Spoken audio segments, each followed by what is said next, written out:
In the beginning, there was me and there was Dave. We lived in our modest home in the suburbs. Our needs were simple. We were happy, and that was good. Dave commuted every day into the city to his job as an attorney. I stayed home and kept house, busy with the laundry, puttering in the garden, and dabbling in watercolors.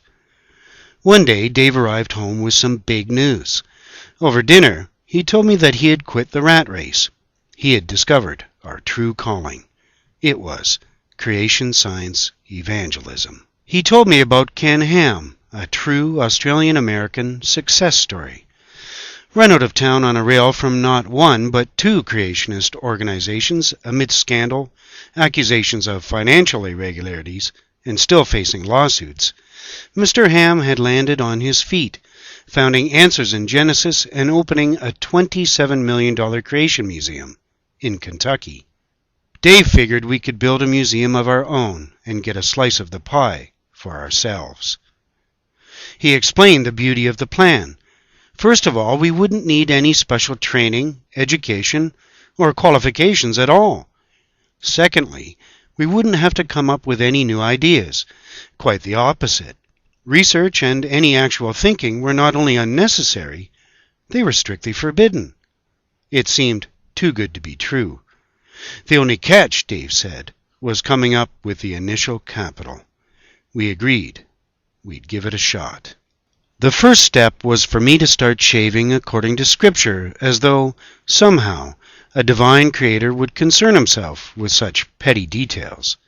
Then we had to establish and register a tax-exempt organization of our own. Initially, we thought we would call it Answers in Genesis 2, but realized that this might imply that we preferred the creation story in Genesis 2 to that in Genesis 1, knowing that no one can honestly believe literally in both.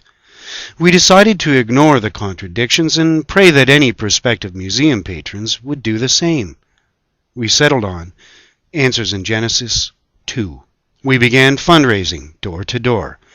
Unfortunately, it turned out that the neighborhood was composed of professionals and otherwise highly educated people, making them far less likely to embrace a belief system based solely on mindless, blind faith.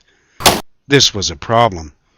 Then we remembered that we hadn't taken our empties back to the beer store in almost a month. We loaded up and went to reclaim our deposit. $27. A far cry from 27 million, but we figured that the superficial similarity of our budget to Mr. Ham's was so astronomically unlikely that surely it was a divine omen of obviously intelligent design. We got to work building the Natural Science Museum.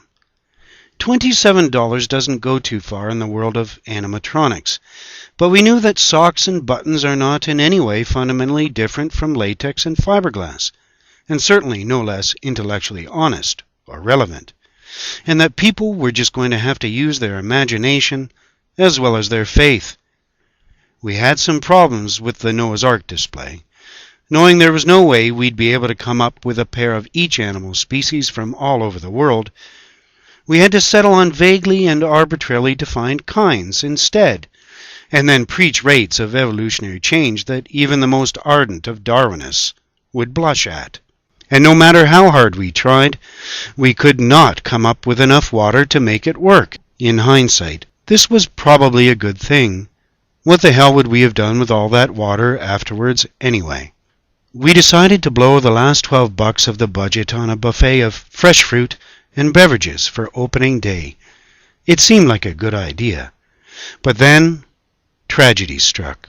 When I turned my back for just a few seconds, Dave ate the buffet, despite me having specifically warned him not to. I was furious. I told him that he would have to leave, and that I was going to track him down and kill him, along with any puppies he would ever have for all eternity. I admit it. I was really pissed. Dave argued that he was just a dog without knowledge of right or wrong, pointing out as proof that he had, after all, recently been employed as a lawyer, and so it was entirely my fault for having left the buffet right out in the open where he could get at it. It wasn't his fault, he said, for being tempted. I was forced to agree, and I apologized. Dave forgave me, and because he loves me, his forgiveness was entirely unconditional. Finally, we opened the museum. Things did not go well. People came, but they didn't stay long, and they all demanded their money back before leaving. This was bad, since making money was the whole point. Dave and I pored over Ken Ham's lectures, writings, and videos trying to find out where we had gone wrong. The answer was obvious. How had we missed it? We needed biblical glasses. We contacted as many opticians as we could, but nobody had heard of them. We looked on eBay, but couldn't find any. So we decided to make our own. We played rock, paper, scissors to see who would have to test them, and I lost.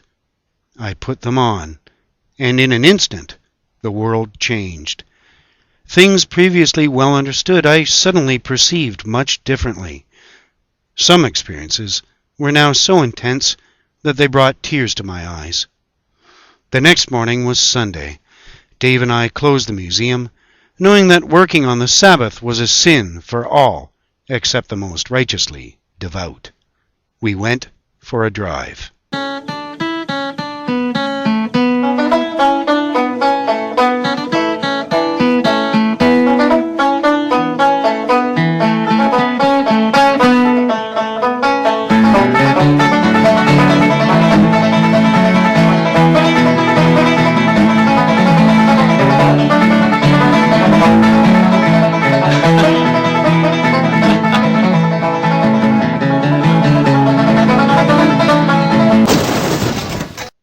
It was at this point that our frustration boiled over.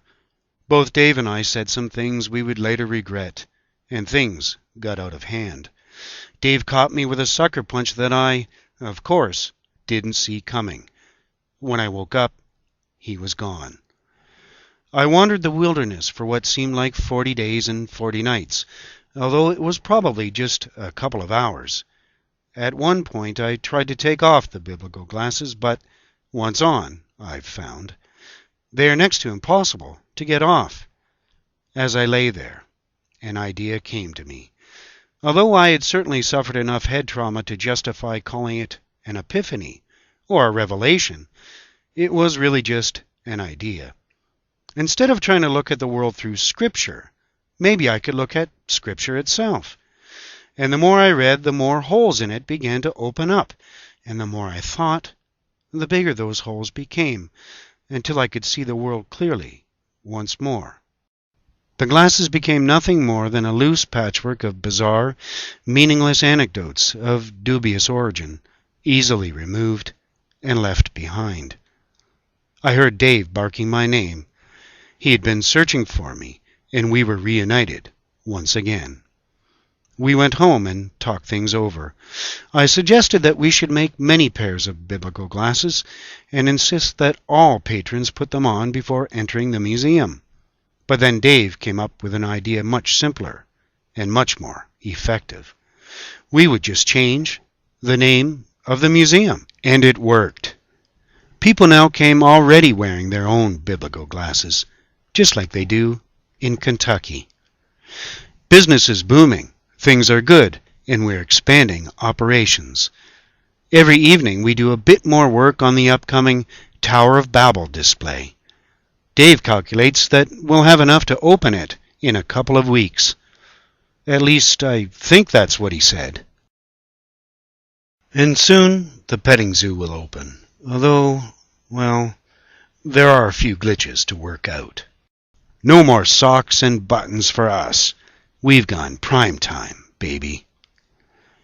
We feel so blessed to be able to fill the empty, hollow void in the intellects and emotions of so many people. And it's wonderful to provide a moral compass to so many who, they feverishly admit themselves, would otherwise be too weak to have. Please come and visit us. We'd love to see you. If you're not able to make it, please send a check, money order, or, we'd prefer, cash to